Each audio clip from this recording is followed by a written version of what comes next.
ওনার নাম রোজ। তের ওনাকে এতই ভালো লেগেছে যে 2 দিন পর্যন্ত অপেক্ষা করতে পারলো না। রোজ আপু চলে যাওয়ার সঙ্গে সঙ্গে ছুটে গেলেন বড় আব্বুর কাছে, জানালেন ওনার কাছেই পড়বে সে।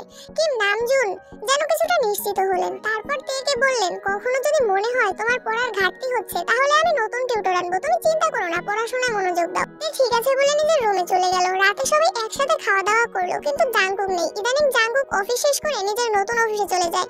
ওখানে সব গুছানো, প্ল্যানিং করা এসব নিয়ে ব্যস্ত থাকে। রাত 11টার আগে ফিরেই না, কেউ অপেক্ষাও করে না তার জন্য, কারণ জাঙ্কুকের কড়া নির্দেশ, আমার জন্য কেউ অপেক্ষা করলে আমি আর ফিরবই না।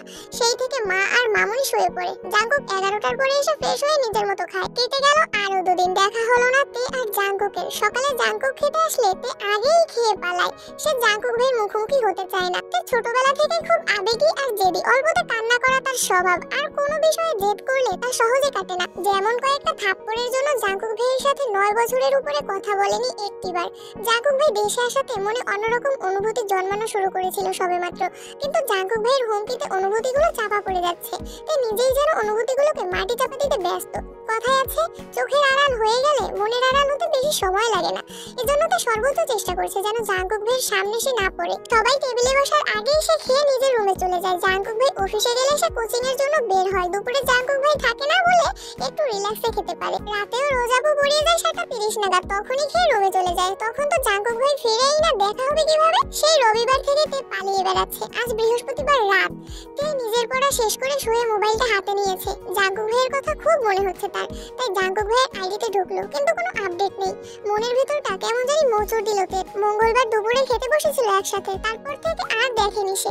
তের খুব ইচ্ছে করছে জাঙ্কুক ভাইকে দেখার, মনকে কোনোভাবেই শান্ত করতে পারছে না। মনের জোরগুলোও নিস্তেজ হয়ে পড়ছে। অনেকক্ষণ মনকে বুঝিয়ে ব্যর্থ হলো, তাই রুম থেকে বের হয়ে গুটি গুটি পায়ে এগিয়েছে জাঙ্কুক ভাইয়ের রুমের দিকে। রাত তখন 11টার উপরে। ড্রয়িং রুমে একটা হালকা আলোর বাল্ব জ্বলছে, পুরো বাড়ি অন্ধকার। তে জাঙ্কুক ভাইয়ের রুমের সামনে দাঁড়ালো, দরজা চাপানো। আস্তে করে ধাক্কা দিল তে, চেক করতে চাইছিল খোলা কি বন্ধ। তে হালকা ধাক্কাতেই খুলে গেল দরজা। কিছুটা ঘাবড়ে গেল তে, যদি জাঙ্কুক ভাই রুমে থাকেন তাহলে আজ থাপ্পড় নিশ্চিত। তাই দুগালে হাত দিয়ে আস্তে করে উকি দিল রুমে। রুমের বারান্দায় বাল্ব জ্বলছে, সেটার আলো রুমে আসছে। মোটামুটি আলোকিত হয়ে আছে রুমটা। জাঙ্কুক ভাই কোথাও নেই, বিছানায় টান টান করে পাতানো। টেবিলে বই খাতা কাগজপত্র এলোমেলো, সাথে একটা ল্যাপটপের আলো জ্বলছে। চেয়ারের উপর 2-3টা কাপড় এলোমেলো পড়ে আছে। ছেলেদের রুম সচরাচর যেমন হয়। তে মনে মনে ভাবছে, জাঙ্কুক ভাই কি এখনো ফিরেনি? নিজের রুমের দিকে ফিরে এক কদম এগোতেই কানে ভেসে আসে গানের সুর। দাঁড়িয়ে পড়ল তে, মনে মনে ভাবছে, গান কে গাইছে? জাঙ্কুক ভাই নয় তো? আবারও ঘুরে গুটি গুটি পায়ে এগিয়ে গেল সিঁড়ির কাছে। তে এই জীবনে কোনোদিনও সন্ধ্যার পর ছাদে যায়নি, সবাই গেলেও যায় না। ওর ভয় লাগে, সন্ধ্যাবেলা নাকি ছাদে তানারা ঘুরে বেড়ায়, সারা রাত ছাদেই থাকেন। এ ভয়ে ছাদে পা বাড়ায় না। সিঁড়ির নিচে থমকে দাঁড়ালো তে। এই গান কি তানারা গাইতেছেন আমাকে আকৃষ্ট করে নেওয়ার জন্য? যাবে কি যাবে না এটাই ভাবছে তে। বুকে সাহস নিয়ে 2 কদম এগিয়েছে তে। একটু উকি দিয়ে দেখলো ছাদের দিকে। ছাদের গেট খোলা। এটা দেখে মনে সাহস পেল মেয়েটা। তানারা গান গাইলে গেট খোলার কি দরকার? তারপরও আল্লাহ আল্লাহ করে এগোচ্ছে তে। গেটের কাছে এসে বুকে হাত রেখে উকি দিল ছাদের দিকে। ছাদের এক কর্নারে নজর পড়লো, চেয়ারের উপর হেলান দিয়ে বসে আছে কেউ একজন। চাঁদের উপর থেকে তে সরে যেতেই স্পষ্ট বোঝা গেল এটা জাঙ্কুক ভাই। তে নিস্তব্ধ হয়ে দাঁড়িয়ে পড়লো। এত রাতে জাঙ্কুক ভাই ছাদে কি করেন? কৌতূহল হলো তের। আগে কি গান গেয়েছে তাতে বুঝতে পারেনি, নিজ থেকে শুধু সুরটাই শুনেছে। এখন জাঙ্কুক ভাই নীরব।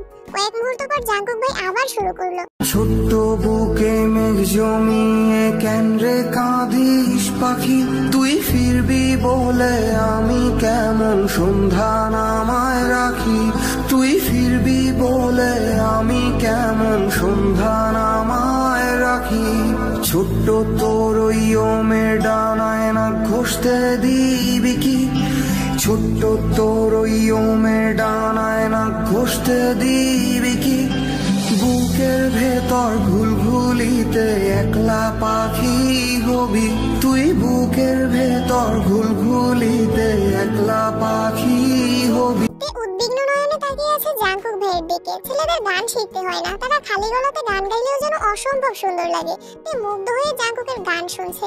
জাঙ্কুক ভাই একই লিরিক্স বারবার গাওয়াতে গানে মনোযোগ দিল তে। নিজেকে নিজেই প্রশ্ন করলো, এই গান কাকে উদ্দেশ্য করে গাইছেন উনি? আমাকে নিয়ে নয় তো? এটুকু বলতেই মুখে হাসি ফুটে উঠল তের। তৎক্ষণাৎ মনে হলো, উনি আমাকে নিয়ে কেন গান গাইবেন? আমি কে? সুগা ভাই তো সেদিন বলল জাঙ্কুক ভাইয়ের জীবনে কেউ আছে, তাহলে কি তার কথা ভেবেই গাইতেছেন? সঙ্গে সঙ্গে হাসি গায়েব হয়ে গেল তের। নিস্তব্ধ আহিতে তাকিয়ে আছে সে। বুকের বাঁ পাশে হালকা ব্যথা অনুভব হলো। ওনার মনে সত্যিই অনেক দুঃখ। না হয় এমন গান কেউ কেন গায়? এর মধ্যে জাঙ্কুক ভাইয়ের গান গেল। কিছুক্ষণ নীরব থেকে পকেট থেকে একটা সিগারেট বের করে ঠোঁটে ধরালো, আগুন দিয়ে জ্বালালো সেই সিগারেট। এদিকে তের মাথায় আকাশ ভেঙে পড়েছে, নিজের চোখে বিশ্বাস করতে কষ্ট হচ্ছে। জাঙ্কুক ভাই সিগারেট খান, দাঁড়িয়ে থাকার শক্তিটুকু পাচ্ছে না অষ্টাদশী। আকস্মাৎ দরজার এখানেই বসে পড়েছে তের জাত শত্রু হলো সিগারেট। যেখানে সিগারেটের গন্ধটা সহ্য করতে পারে না, সিগারেটের গন্ধ তার শ্বাসকষ্ট হয়ে যায়, সেখানে জাঙ্কুক ভাই সিগারেট খাচ্ছেন, এটা যেন তে মানতেই পারছে না। অষ্টদয় উল্টে নীরবে চোখে জল ফেলে অষ্টাদশী, যাকে সে মিস করছিল, এতক্ষণ তাকে দেখার জন্য উদ্বেগ ছিল। তাকে খুঁজে এসে এরকম একটা দৃশ্য দেখবে তা সে কল্পনাও করেনি। অষ্টাদশীর মনটা নির্মমভাবে হত্যা করেছে জাঙ্কুক ভাই। জাঙ্কুক ভাই অষ্টাদশীর মনে আর বসন্তের ফুলের মতো ফুটবে না। জাঙ্কুক ভাইয়ের প্রতি খুব রাগ হলো তের, রাগের সাথে কান্নার মাত্রাও বাড়তে লাগলো। ছাদের দরজার পাশে বসে ফুপিয়ে ফুপিয়ে কাঁদছে তে, নিজেকে সান্ত্বনা দেওয়ার কোনো ভাষাই খুঁজে পাচ্ছে না অষ্টাদশী। আচমকা জাঙ্কুক ভাই হাজির হলো তার সামনে। তে তখনও কান্নায় ব্যস্ত। জাঙ্কুক গম্ভীর কণ্ঠে শোধালো, এখানে কি করছিস? তে কান্না থামিয়েছে, এখনো নাক টানছে আর জোরে জোরে শ্বাস ছাড়ছে। জাঙ্কুক ভাই গম্ভীর সুরে পুনরায় বলল, কথা বলছিস না কেন? এত রাত এখানে কি করিস? তে এবার কিছুটা স্বাভাবিক হয়ে ছাদের ফ্লোরের দিকে তাকিয়ে ধীরস্থির কণ্ঠে উত্তর দিল, এমনিই এসেছিলাম। জাঙ্কুক ভাইয়ের শরীর ঝুঁকে এসেছে। তে তখনও ছাদের ফ্লোরেই বসা, চাঁদের আলোতে স্পষ্ট বোঝা যাচ্ছিল তার অভিব্যক্তি। চিবুক নেমেছে গলায়, হাত পা কাঁপছে, ভয় আর কান্নার প্রতিক্রিয়া দুটোই অনুভব করতেছে অষ্টাদশী। জাঙ্কুক ভাই আচমকা তার বাহুতে ধরলো, একটানে দাঁড় করালো তেকে। তের শরীরের কম্পন তীব্র হলো, হৃৎপিণ্ডের ধুকপুক বেড়ে যাচ্ছে সহসা, চোখ তুলে তাকাতে পারছে না। জাঙ্কুক তীক্ষ্ণ দৃষ্টিতে তাকালো তের দিকে, রাগে কটমট করতে করতে বলল, তুই কাঁদছিলি কেন? তে উত্তর খুঁজে পাচ্ছে না, কিভাবে বলবে? জাঙ্কুক ভাইয়ের সিগারেট খাওয়া আর অন্য মেয়েকে উদ্দেশ্য করে গান গাওয়াতে তার ভেতর থেকে এমনিতেই কান্না আসছে। তে মাথা নিচু করে চুপ করে রইল। জাঙ্কুক ভাই দীর্ঘশ্বাস ফেললেন, কিছুটা স্বাভাবিক কণ্ঠে বললেন, তুই কি সবসময় রাত বেরাতে ছাদে আসিস? তে তৎক্ষণাৎ বিদ্যুৎ বেগে কতক্ষণ মাথা নাড়লো, না বোধক সম্মতি জানালো, তারপর আস্তে আস্তে বলল, এই জীবনে কোনোদিন সন্ধ্যার পরে ছাদে উঠিনি আমি। জাঙ্কুক ভাই উদ্বিগ্ন কণ্ঠে শুধালো, তাহলে আজ আসলি কেন? নিস্তব্ধ নীরব, কিছু বলার সাধ্য নেই। দীর্ঘশ্বাস ফেললো মেয়েটা। এত রাতে ছাদে আসার কোনো অজুহাতও খুঁজে পেল না অষ্টাদশী। জাঙ্কুক ভাই কয়েক পা এগিয়ে তের অনেকটা ঘনিষ্ঠ হয়ে দাঁড়ালো। জাঙ্কুক ভাইকে এত কাছাকাছি দেখে নিঃশ্বাস বন্ধ হওয়ার হাল হলো তের। জাঙ্কুক ভাইয়ের গন্ধ, মাতাল হওয়ার অবস্থা। ভয়ঙ্কর পরিস্থিতি থেকে নিজেকে বাঁচাতে দুকদম পিছিয়ে গেল তে, কিন্তু পিছনে আর জায়গা নেই। দরজার পাশের পিলারে পিঠ ঠেকলো তে, থরথর করে কাঁপছে অষ্টাদশীর ছোট্ট দেহটা, পায়ের পাতা শিরশির করছে, সরে যেতে চাইলো সামনে থেকে। আচমকা জাঙ্কুক ভাই দু হাতে পিলারের দুপাশে চেপে ধরলো, কিছুটা ঝুঁকে মুখোমুখি হলো তে। জাঙ্কুক ভাইয়ের উষ্ণ শ্বাস, তীব্র দৃষ্টি তেকে নাজেহাল করে দিচ্ছে। মানসিক টানাপোড়েনে পড়ে গেল অষ্টাদশী। তের মনে হচ্ছে বুকের মধ্যে আজ কয়েকজন একসাথে নৃত্য করছে, যার শব্দ বাহির থেকে শোনা যাচ্ছে। শরীর ঘামতে শুরু করেছে। জাঙ্কুক ভাই হঠাৎই শীতল কণ্ঠে বললেন, এত বছর তো খুব পালিয়েছিস, এখন দেখবো তুই কতটা পালাতে পারিস। জাঙ্কুক ভাইয়ের ঠান্ডা হুমকিতে কেঁপে উঠল অষ্টাদশী। এই কথা শোনা মাত্র তের শরীরে হাই ভোল্টেজের ঝাঁকুনি দিল, বক্ষ স্পন্দন জোরালো হলো। জাঙ্কুক ভাই সরুনেত্রে তাকিয়ে আছে অষ্টাদশীর পানে। হয়তো তের টালমাটাল অবস্থা বুঝতে পেরে সরে গেল সামনে থেকে। পুনরায় শক্ত কণ্ঠে বলল, রুমে যা। জাঙ্কুক সরে যাওয়াতে স্বস্তি পেল তে, দীর্ঘশ্বাস ফেলছে বারবার। কয়েক মুহূর্ত পর সিঁড়ির দিকে নামতে গেল, অন্ধকার সিঁড়ি। পিছন ফিরে তাকিয়ে বুকে সাহস নিয়ে ডাকলো, জাঙ্কুক ভাই। জাঙ্কুক ভাই উল্টো দিকে ফিরেছিল, ডাক শুনে ঘুরে তাকালো। তে ভয়ে ভয়ে বলল, আমাকে একটু রুম পর্যন্ত দিয়ে আসবেন প্লিজ। জাঙ্কুক বিস্ময় কণ্ঠে বলল, কেন, হাঁটতে পারছিস না? তে মাথা নিচু করে আস্তে ধীরে বলল, ভয় লাগছে। কেন? তারা যদি আমায় ধরে ফেলে? জাঙ্কুক ভাই কয়েক সেকেন্ড থেমে সশব্দে হেসে উঠল। জাঙ্কুক ভাই তের কথায় হাসছে ভাবতেই খুশি লাগছে তের। জাঙ্কুক ভাইয়ের হাসির শব্দে তে অবাক হয়ে তাকালো জাঙ্কুক ভাইয়ের দিকে। ততক্ষণে জাঙ্কুক ভাইয়ের হাসি গায়েব। এবার জাঙ্কুক ভাই ঠাট্টার স্বরে শোধালো, তাদের ছাদে আসার সময় কি তারা বেড়াতে গেছিল? জাঙ্কুক ভাইয়ের এমন কথায় আহম্মকের মতো তাকিয়ে আছে তে। জাঙ্কুক ভাই সহসা বলে উঠল, তুই যা, আমি পিছনে আছি। তে আর কিছু বলার সাহস পেল না, অবশ্যই বলবেই বা কি। দুটা সিঁড়ি নামতেই হঠাৎ কি ভেবে থমকে দাঁড়ালো তে। জাঙ্কুক ভাই নিরুদ্বেগ কণ্ঠে শুধালো, আবার কি হলো? তে দুবার জোরে জোরে শ্বাস ছাড়লো, মনে তীব্র সাহস নিয়ে পিছন ফিরে তাকালো। জাঙ্কুক ভাই ছাদের দরজার পাশে দাঁড়ানো, এমনিতেই 6 ফুট লম্বা, তার উপর তে বেশ কয়েকটা সিঁড়ি নেমে গেছে। এখন জাঙ্কুক ভাইয়ের লম্বা শরীরটা চাঁদের আলোয় সুপারি গাছের মতো মনে হচ্ছে। তে উদ্বিগ্ন কণ্ঠে প্রশ্ন করলো, জাঙ্কুক ভাই আপনি সিগারেট খান কেন? তের কথা জাঙ্কুক ভাই যেন ছোটখাটো টাসকি খেলেন। মুহূর্তে গম্ভীর কণ্ঠে বললেন, তার জবাবদিহি কি তোকে দিতে হবে? তে এবার কোমল কণ্ঠে বলল, সিগারেট স্বাস্থ্যের জন্য ক্ষতিকর, আর আমি, এটুকু বলেই থেমে গেল। জাঙ্কুক ভাই এবার কণ্ঠ দ্বিগুণ ভারী করে বলল, আর তুই কি? তে ভয়ে ভয়ে বলল কিছু না। তে আর থামলো না, সিঁড়ি দিয়ে নামতে ব্যস্ত হলো। তে করিডোরে হাঁটছে, জাঙ্কুক ভাই পেছনে মোবাইলে ফ্ল্যাশ জ্বালিয়ে সিঁড়ি নিচ পর্যন্ত নামলো। তে আর পিছন ফিরে জাঙ্কুক ভাইকে দেখার সাহস পাচ্ছে না। নিজের রুমের দরজা পর্যন্ত এসে রুমে ঢোকার সময় এক পলক তাকালো জাঙ্কুক ভাইয়ের দিকে। জাঙ্কুক নিচের দিকে তাকিয়ে মোবাইল টিপছে। তে রুমে চলে গেল। জাঙ্কুক ভাইয়ের আরো একটি রাত কাটলো নির্ঘুম নিস্তব্ধ। প্রত্যেক সপ্তাহে ছুটির দিনে আগের রাতে জাঙ্কুক ভাই সারা রাত জেগে থাকে। এটা তার বহু বছরের অভ্যাস। বিদেশে থাকাকালীনও তাই করত। দেশে এসে প্রতি বৃহস্পতিবার রাত নিজের মতো একাকী কাটায়। হয়তো নিজেকে নিয়ে ভাবে, নিজের স্বপ্ন, ইচ্ছে, ভালোবাসা, প্রিয়জন সবকিছু নিয়েই ভাবে। তে নিজের রুমে শুয়ে ছাদের বিষয়গুলো ভাবছে। জাঙ্কুক ভাইয়ের এত কাছে আসা, জাঙ্কুক ভাইয়ের বলা সেই কথাগুলো বারবার মাথায় ঘুরছে। কখন ঘুমিয়েছে নিজেও জানে না। সকাল সকাল খাবার টেবিলে খাবার খাচ্ছে সবাই। শুক্রবার দিন ভালো মন্দ রান্না হয়। তের মনটা আজ খুব ভালো। কেন ভালো নিজেও জানে না, তবে জাঙ্কুক ভাইয়ের প্রতি ভয় কিছুটা শিথিল হয়েছে। খাবার টেবিলে জাঙ্কুক ভাই নেই, মনটা কিছুটা খারাপ হলো, কিন্তু তেমন পাত্তা দেয়নি। নিজের মতো খেয়ে পড়তে বসেছে। প্রতি শুক্রবারে প্রাইভেট 1 ঘন্টা পরীক্ষা থাকে। এক সপ্তাহে যা পড়ায় তার উপর পরীক্ষা থাকে। 3টা থেকে 4টা পর্যন্ত পরীক্ষা। অন্যদিকে সুগা ব্যস্ত হয়ে পড়েছে রাজনীতি নিয়ে। সামনে এমপি নির্বাচন, তাদের প্রিয় নেতা মনোনয়ন কিনেছেন। সবাই মিটিং মিছিলে ব্যস্ত। জনসমর্থন যাচাই করে মনোনয়ন দেওয়া হবে। সুগার এখন এসব এলাকায় যেতে হচ্ছে।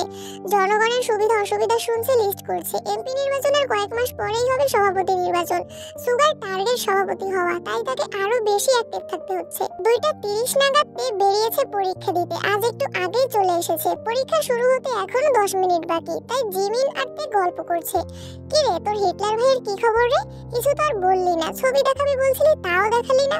সত্যি সত্যি মন থেকে বের করে দিয়েছিস? মুখে যা বলি তার সবটাই কি আর পারি? এত চেষ্টা করেও তো পারলাম না মন থেকে তাড়াতে। গত রাতে থাকতে না পেরে গেছিলাম ওনাকে দেখতে। একটা বাঁশ দিয়ে খাইছি। কেন, কি হয়েছে? কি আর হবে, লুকিয়ে দেখতে গেছিলাম। জাঙ্কুক ভাইয়ের কাছে ধরা পড়ে গেছি। বেটার চোখ আছে তাহলে। ভালো হয়েছে, গেলি কেন তো? তে মনে মনে ভাবছে, এখন যদি জিমিনকে বলি জাঙ্কুক ভাইয়ের জন্য কান্না করেছি, তাহলে জিমিন তো আমায় এখানেই বালি চাপা দিয়ে দিবে। জিমিনারদের একটাই সিদ্ধান্ত, ভার্সিটিতে ভর্তির আগে কোনো প্রকার প্রেম, বন্ধুত্ব, ক্রাশ কিছুই খাওয়া যাবে না। কোচিং এ নতুন কারোর সাথে কথাও বলে না। তে আগে আসলে জিমিনের জন্য সিট রাখে, জিমিন আগে আসলে তের জন্য সিট রাখে। বিষয়টা অনেকটা হাই স্কুল জীবনের মতো। এত কিছুর পরও তে জাঙ্কুক ভাইয়ের উপর ক্রাশ খেয়ে ফেলেছে। এর জন্য জিমিন অবশ্য প্রতিনিয়তই তেকে বোঝাচ্ছে। স্যার চলে আসছেন এতক্ষণে। পরীক্ষা শুরু হলো যথারীতি। 4টার পরীক্ষা শেষ করে দুই বান্ধবী হাতে হাত ধরে বের হয়েছে। আশেপাশে তেদের গাড়ি নেই। তে রাস্তার পাশে দাঁড়িয়ে ড্রাইভার আঙ্কেলকে ফোন দিবে ভাবলো। হঠাৎ বাইক নিয়ে জাঙ্কুক ভাই হাজির হলো। হেলমেট পরা, সাদা শার্ট, কালো প্যান্ট, কালো শো, হাতে কালো ফিতার ঘড়ি, শার্টের বোতামের পাশে সানগ্লাস ঝুলানো। তের দিকে তাকিয়ে উচ্চস্বরে ডাকলো, তে। তে আর জিমিন দুজনেই ডাক শুনে তাকিয়েছে। তে এক পলক তাকাতেই চিনতে পারলো এটা জাঙ্কুক ভাই। আবারও নতুন করে ক্রাশ খেলো সে। মনে মনে ভাবছে, কিন্তু উনি এখানে কেন? উনি কি আমায় নিতে এসেছেন? ওই সেদিন তো জেনি আর লিমিনোকে ধমকে বললো কাউকে বাইকে উঠাবে না। তার মানে আমাকেও নিশ্চয়ই উঠাবে না। না উঠাক, ওনার বাইকে উঠতে আমার বয়েই গেছে। কিন্তু উনি আসলো কেন? আল্লাহ জানেন কোন ভাবে শাস্তি দিতে এখানে এসেছেন। আল্লাহ বাঁচাও। এসব হাবিজাবি ভাবনায় ব্যস্ত তে। এদিকে জিমিন তের হাতে ঝাপটে ধরে আছে। জাঙ্কুক ভাই তের দিকে খানিকক্ষণ সুস্থির পানে তাকিয়ে আছে। হয়তো তার অভিব্যক্তি বোঝার চেষ্টা করছিল। এবার হেলমেট খুলে তের দিকে চোখ রাঙিয়ে তাকিয়ে বলল, ওঠ। তে তো ঘোরে আছে, আনমনে হাবিজাবি ভাবনায় ব্যস্ত। জাঙ্কুক ভাইয়ের কথা কানেই গেল না। জিমিনও মনোযোগ দিয়ে দেখছে ছেলেটাকে। আগে কখনোই এই ছেলেকে দেখেনি। জাঙ্কুক ভাইকেও জিমিন চেনে না। সুগা ভাইকে জিমিন দেখেছে, কিন্তু এই ছেলেকে। তেকে বাইকে উঠতে বলছে। জিমিন তেকে আরো শক্ত করে ধরে আছে। জাঙ্কুক ভাই এবার ধমকে উঠলো, এই তে, উঠতে বললাম তো। তে এবার চমকে উঠে গোল গোল চোখে তাকায়। পরপর দুবার জোরে জোরে শ্বাস নিয়ে নিজেকে কিছুটা স্বাভাবিক করে। তারপর জিমিনের দিকে তাকিয়ে বিড়বিড় করে বলল, উনি জাঙ্কুক ভাই। তৎক্ষণাৎ জিমিন তের হাত ছেড়ে দিল। হয়তো জাঙ্কুক ভাইয়ের চোখ মুখ দেখে ভয় পেয়েছে। তে কয়েক পা এগিয়ে জাঙ্কুক ভাইয়ের কাছাকাছি এসে দাঁড়িয়েছে। ততক্ষণে জাঙ্কুক ভাই বাইক থেকে নেমে দাঁড়িয়ে পড়েছেন। জাঙ্কুক ভাই উদ্বিগ্ন কণ্ঠে তেকে বললেন, এই তুই কি কিছু খাস? তে কপাল কুঁচকে বলল, মানে কি খাবো? কোন দুনিয়ায় থাকিস তুই, ডাকলে শুনিস না? তে চুপচাপ মাথা নিচু করে রইল। জাঙ্কুক ভাই আবারও বললেন, বাইকে ওঠ। তে যেন নিজের কানকে বিশ্বাস করতে পারছে না। জাঙ্কুক ভাই তাকে বাইকে উঠতে বলছে, এটাও সম্ভব? তের হেলদোল নেই দেখে বাইক থেকে হেলমেট নিয়ে নিজেই পরিয়ে দিল তেকে। তারপর পুনরায় বাইকে বসলেন। আবার বললেন, তুই কি উঠবি? এত কিছু না ভেবে হাসি মুখে ওই পাশে গিয়ে বাইকে উঠে বসলো তে। জাঙ্কুক ভাইয়ের গায়ের সাথে গালাতেই কেঁপে উঠলো কিছুটা। তে কাঁধে হাত রাখবে কি রাখবে না তা নিয়ে দোটানায় আছে। এমনিতেই জীবনে প্রথম বাইকে উঠেছে, তারপর আবার জাঙ্কুক ভাইয়ের বাইকে। জাঙ্কুক ভাই যেন বুঝে নিল তের অস্থিরতা শীতল কণ্ঠে বললেন, ধরে বস, না হলে পড়ে যাবি। কাপা কাপা হাতে কাঁধে হাত রাখলো তে। সঙ্গে সঙ্গে হৃদস্পন্দনের মাত্রা বেড়ে যাচ্ছে অষ্টাদশের। এদিকে জিমিন তাকিয়ে দেখছে তাদের আর ভাবছে। এর বর্ণনায় কোনো ভুল ছিল না। জাঙ্কুক ভাই সত্যি অসাধারণ, যে কোনো মেয়ে এক দেখাতেই ক্রাশ খাবে। এর ক্রাশ খাওয়ায় ভুল কিছু হয়নি। কয়েক সেকেন্ডের মধ্যে বাইক স্টার্ট দিল জাঙ্কুক ভাই। কিছুটা ভয়ে জাঙ্কুক ভাইয়ের কাঁধে জোরে চেপে ধরল তে। কান দিয়ে শা করে বাতাস ঢুকছে। প্রথমবার বাইকে ওঠার অনুভূতি অসাধারণ। তে নিভু নিভু চোখে চারপাশে দেখার চেষ্টা করছে। বেশ কিছুক্ষণ পর তারা পৌঁছে গেল বসুন্ধরা সিটি শপিং কমপ্লেক্স। তে আনন্দে আত্মহারা হয়ে যাচ্ছে। জাঙ্কুক ভাই ওকে শপিং এ নিয়ে আসছে, ভাবতেই পারছে না সে এত খুশি লাগবে কোথায়। জাঙ্কুক ভাই তেকে নিয়ে একটা হিজাবের দোকানে গেল। রেগুলার পরার জন্য হিজাব চাইতেই দোকানদার জর্জেট হিজাবের বক্স বের করে দিল। তের বুঝতে বাকি নেই, রবিবারে বলেছিল হিজাব পরে যেতে, কিন্তু তে ওড়না মাথায় দিয়ে যাচ্ছিল। কি করবে সে, মা আর বড় মা ছাড়া? তে শপিং এ যায়নি কখনো, বড় আম্মুরাও এখন শপিং করবেন না, তাই তে ভেবেছিল কয়েকদিন ওড়না মাথায় দিয়ে যাবে, তারপর ওনারা শপিং এ গেলে নিয়ে আসবে। তে বক্স থেকে বেছে বেছে তিনটা আলাদা করেছে। তারপর জাঙ্কুক ভাইকে জিজ্ঞেস করলো, এই তিনটা নিব? জাঙ্কুক ভাই তার প্রশ্নের উত্তর না দিয়ে দোকানদারকে জিজ্ঞেস করেন, এগুলোর মধ্যে কয়টা কালার আছে আপনার কাছে? দোকানদার বললেন, ভাইয়া আপাতত 24টা আছে, আপনি চাইলে আরো দিতে পারবো, তবে কিছুদিন পরে নিতে হবে। জাঙ্কুক ভাই স্বাভাবিক কণ্ঠে বললেন, সবচেয়ে বড় সাইজের হিজাব 24টা কালারই দেন। জাঙ্কুক ভাইয়ের কথা শুনে তে তড়িৎ বেগে তাকালো জাঙ্কুক ভাইয়ের দিকে। তৎক্ষণাৎ চোখ নামিয়ে শক্ত গলায় বলল, এতগুলো লাগবে না, তিনটা হলেই হবে। জাঙ্কুক ভাই তীক্ষ্ণ দৃষ্টিতে তাকিয়েছে তের দিকে। কটমট করে বলল, তোকে কিছু জিজ্ঞেস করেছি আমি? ভয়ে সিটিয়ে পড়লো তে, আর কিছু বলার সাহস পেল না, কিন্তু ভেতরে ভেতরে ফুঁসছে। যেখানে তার কোচিং সপ্তাহে 3 থেকে 4 দিন 2 থেকে 3টা হিজাব হলেই হয়ে যায়, 24টা নেওয়ার কোনো মানেই হয় না। কিন্তু কিভাবে বোঝাবে হিটলারকে? জাঙ্কুক ভাই নিজে পছন্দ করে আরো কয়েকটা পার্টি হিজাব নিল। তে মাথা নিচু করে মনে মনে শুধু জাঙ্কুক ভাইকে বকেই গেল। জাঙ্কুক শপিং ব্যাগগুলো হাতে নিয়ে তেকে বলল, চল। তে মুখের উপর জিজ্ঞেস করে ফেলেছে, কোথায়? জাঙ্কুক ভাই আবারও রাগান্বিত কণ্ঠে কটমট করে বলল, কোথায় যাব না যাব সেটা কি তোকে বলে যেতে হবে? তে নিজের মাথায় নিজে গাঁটটা দিতে মন যাচ্ছে। সবসময় আম্মু, বড় আম্মু আর জিমিনকে কথার পাল্টা ঝটপট প্রশ্ন করে অভ্যস্ত তে, তাই জাঙ্কুক ভাইকেও তেমনই জিজ্ঞেস করে ফেলেছে। জাঙ্কুক ভাইয়ের পিছন পিছন একটা জুয়েলার্সের দোকানে ঢুকলো তে। জাঙ্কুক ভাই একজনকে জিজ্ঞেস করলেন, আজকে কি নেওয়া যাবে? লোকটা হাসি মুখে উত্তর দিল, জি ভাইয়া, 2 মিনিট বসুন, আমি বের করে দিচ্ছি। 2 মিনিটের মধ্যে লোকটা পুনরায় প্রশ্ন করলেন, ভাইয়া প্যাকিং করে দিব? জাঙ্কুক ভাই তৎক্ষণাৎ বললেন, প্যাকিং লাগবে না, রেডি হলে আমায় দেন। লোকটা একজোড়া নূপুর এগিয়ে দিল জাঙ্কুক ভাইয়ের দিকে। তেও উৎসুক জনতার ন্যায় নূপুর দুটো দেখছে, অনেক মোটা আর খুব সুন্দর ডিজাইনের। হঠাৎ জাঙ্কুক ভাইয়ের কাণ্ডে তে কারেন্টের খাম্বার ন্যায় স্তব্ধ হয়ে গেছে। জাঙ্কুক ভাইয়ের এক হাঁটু ফ্লোরে, আরেকটা পা স্বাভাবিক রেখে নিচে বসেছে, যেভাবে প্রপোজ করে অনেকটা সেভাবে। সহসা তের এক পা নিজের হাঁটুর উপরে রেখে একটা নূপুর পরিয়ে দিলেন। এদিকে তের নিঃশ্বাস বন্ধ হয়ে অবস্থা। হৃৎপিণ্ড কম্পনের তীব্রতা বুঝতে পেরে মনে হচ্ছে এই যাত্রায় আর বাঁচবে না। জাঙ্কুক ভাইকে না করার শক্তিটুকুও পাচ্ছে না, খাম্বার মতো স্থির। যা হওয়ার তা তো শরীরের ভেতরে হচ্ছে, রক্ত সঞ্চালনের মাত্রা বাড়ছে। মনে হচ্ছে এই বুঝি প্রেসার উঠে যাচ্ছে তের। 2 পায়ে নূপুর পরিয়ে জাঙ্কুক ভাই পুনরায় চেয়ারে বসে তের দিকে তাকিয়ে জিজ্ঞেস করলো, দেখ কেমন লাগছে? তে তখনও নিষ্পলক চোখে তাকিয়ে আছে জাঙ্কুক ভাইয়ের দিকে। জাঙ্কুক ভাইয়ের আগে ফুঁসতে ফুঁসতে দাঁতের দাঁত চেপে বললেন, তোকে নূপুর দেখতে বলছি, আমায় না। জাঙ্কুক ভাইয়ের কথায় দোকানদার জোরে হাসি শুরু করেছে। ততক্ষণে তে স্বাভাবিক হলো, পরিস্থিতি বুঝতে পেরে তাড়াতাড়ি পায়ের দিকে তাকালো। সত্যি অনেক সুন্দর লাগছে, ফর্সা পাগুলো দেখতে অন্যরকম লাগছে। খুশিতে গদগদ হয়ে বলল, অনেক ধন্যবাদ জাঙ্কুক ভাই। জাঙ্কুক ভাই দোকানের বিল পরিশোধ করে কাছাকাছি একটা রেস্টুরেন্টে গেলেন। তের মাথায় শুধু ঘুরছে এই সবকিছু স্বপ্ন, একটু পর ঘুম ভাঙবে আর সব শেষ হয়ে যাবে। রেস্টুরেন্টে বসে জাঙ্কুক ভাই তের দিকে মেনু কার্ড এগিয়ে দিলেন আর বললেন, তোর যা খেতে ইচ্ছে করে অর্ডার দে। তে নিজের পছন্দ মতো কাচ্চির সাথে বোরহানি বলল। ওয়েটারকে 2টা কাচ্চি দিতে বলল জাঙ্কুক, সাথে 2টা বোরহানি। তে উত্তেজিত হয়ে জিজ্ঞেস করলো, জাঙ্কুক ভাই আপনার কি কাচ্চি পছন্দ? জাঙ্কুক ভাই এবার বিরক্ত হয়ে বলল, আমার পছন্দ অপছন্দ তোর জেনে কাজ নেই। তের মুখটা চুপসে আছে। খাবার আসায় দুজন চুপচাপ খাবার খেলো। তে অবশ্য কয়েকবার চোখ তুলে তুলে জাঙ্কুক ভাইকে দেখছিল, কিন্তু জাঙ্কুক ভাইয়ের সেদিকে কোনো ভ্রুক্ষেপ নেই। সব কাজ শেষে জাঙ্কুক বাইকে উঠতে যাবে, তখন তে জাঙ্কুক ভাইকে ডাকলো, জাঙ্কুক ভাই। না কিছু না। জাঙ্কুক ভাই এবার সত্যি সত্যি রাগ করলেন, কণ্ঠ 3 গুণ ভারী হলো। রাগান্বিত স্বরে বলে উঠলেন, তোকে হিজাব আর নূপুর দিয়েছি বলে খুশিতে বেশি লাফাস না। মাথায় ওড়না দিয়ে বউয়ের মতো চলাফেরা যাতে না করতে পারিস সেজন্য হিজাব দিয়েছি। আর তুই সারাক্ষণ টুই টুই করে কোথায় ঘুরিস তা তো নূপুরের শব্দেই বুঝতে পারবো। এতে তোকে শাস্তি দিতে সুবিধা হবে। তে আহম্মক বনে গেল। কি নাকি ভাবছিল সে, জাঙ্কুক ভাই ভালোবেসে গিফট দিচ্ছে। আহা সে কি অনুভূতি! সেই অনুভূতিতে এক বালতি পানি ঢেলে দিল জাঙ্কুক ভাই। জাঙ্কুক ভাই কণ্ঠ খাদে নামিয়ে বললেন, ওঠ।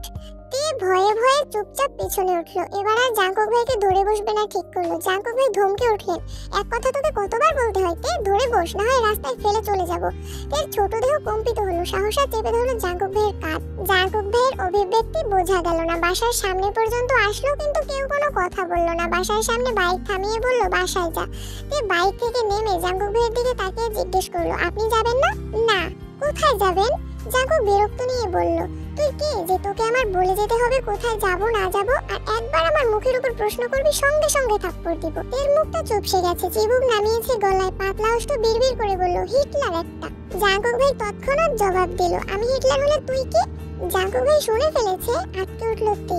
জাঙ্কুক ভাইয়ের দিকে তাকানোর সাহস হলো না। থাপ্পড়ের ভয়ে ছুটে পালালো বাড়ির ভেতর। জাঙ্কুক ভাই নিষ্পলক চোখে তাকিয়ে আছে অষ্টাদশীর পায়ের দিকে। নুপুরের ঝনঝন শব্দ কানে লাগছে। অকস্মাৎ জাঙ্কুক ভাইয়ের ঠোঁটের কোণে এক চিলতি হাসির ঝলক দেখা গেল। তে সিঁড়ির নিচে এসে থামলো। হাঁপাচ্ছে মেয়েটা, জোরে জোরে নিঃশ্বাস নিচ্ছে আর বারবার দরজার দিকে তাকাচ্ছে। জাঙ্কুক ভাই বলেছে কোথাও যাবে, তারপরও যদি কোনো কারণে বাসায় চলে আসে, এই আশঙ্কায় বারবার তাকাচ্ছে। ইয়ঞ্জুন বেগম সূক্ষ্ম নজরে তের পায়ের দিকে তাকিয়ে জিজ্ঞেস করলেন, তুই নুপুর পেলি কোথায়? তে এবার দরজার দিক থেকে দৃষ্টি সরিয়ে মা কাকিয়ার দিকে তাকালো। আকস্মাৎ বলে উঠলো, জাঙ্কুক ভাই দিয়েছে। ইয়ঞ্জুন, জিন আর রোয়া তিনজন অবাক হয়ে চোখাচোখি করলো কিছুক্ষণ। জিন পুনরায় জিজ্ঞেস করলেন, জাঙ্কুক তোকে নুপুর দিয়েছে মা? তে এবার স্পষ্ট দৃষ্টিতে তাকালো, একটু রাগে রাগে ভাব নিয়ে বলল, জাঙ্কুক ভাই দিয়েছে বড় আম্মু, তোমার ছেলে না দিলে কি তোমার ছেলের কথা বলতাম আমি? ইয়ঞ্জুন কয়েক মুহূর্ত নীরব থেকে আবার বললেন, তোর মনে আছে তে, জাঙ্কুক বিদেশ যাওয়ার 6 মাস আগে তোর নুপুরগুলো তোর থেকে আমি নিয়ে নিয়েছিলাম? তে কিছুক্ষণ ভাবলো, তারপর বলল, হ্যাঁ আম্মু মনে আছে। ওই নুপুরগুলো কোথায়? ইয়ঞ্জুন সহসা উত্তর দিলেন, ওইগুলো তো আমার কাছেই আছে, কিন্তু সেদিন নুপুরগুলো আমি নিজের ইচ্ছেতে নেইনি, জাঙ্কুকই বলেছিল নিতে। তে চমকে উঠলো মায়ের কথায়, ছুটে এসে বসলো সোফায়। কি হয়েছে বলো আম্মু, কেন নিয়েছিল? ইয়ঞ্জুন একটু ভেবেচিন্তে বললেন, তেমন কিছু না, জাঙ্কুক আমার কাছে এসে বলেছিল তোর পায়ে নুপুরের শব্দে নাকি ওর মাথা ধরে, ঘুমালে তুই দৌড়াদৌড়ি করিস, ঝনঝন করলে ওর মাথা ব্যথা করে, পড়তে পারে না, তাই বলেছিল নুপুর খুলে রেখে দিতে। তাই আমিও জাঙ্কুকের কথা মতো তোর থেকে নুপুর নিয়ে নিয়েছিলাম। এরপর তুইও আর কখনো চাসনি, আমিও আর তোকে দেইনি। 2-1 বছর পর মনে হয়েছিল আমার, কিন্তু বের করে দেখি এগুলো তোর লাগবে না, এজন্য তোর আব্বুকে বলে রাখছিলাম তুই চাইলে তোকে যেন নুপুর বানিয়ে দেয়। তখন তো জাঙ্কুক ছিল না, এজন্যই আজকে তোর পায়ে নুপুর দেখে আমরা অবাক হচ্ছিলাম। তে ভাবনায় পড়ে গেল, ছোটবেলায় জাঙ্কুক ভাই নুপুর খুলতে বললে এখন উনি নিজের হাতে কেন পরিয়ে দিলেন? এখন কি ওনার মাথা ব্যথা ভালো হয়ে গেছে? তৎক্ষণাৎ মনে হলো জাঙ্কুক ভাইয়ের কথা, তাহলে কি আমার চাল চলন পর্যবেক্ষণ করতে নুপুরগুলো দিয়েছেন, নাকি ছোটবেলার কথা ভেবে মনটা নরম হয়েছে ওনার? রোয়া বেগম হাসি মুখে বলে উঠলেন, ওইসব বাদ দে, শপিং ব্যাগে কি রেতে? তে কাকিয়ার কথায় স্বাভাবিক হয়ে বলল, হিজাব।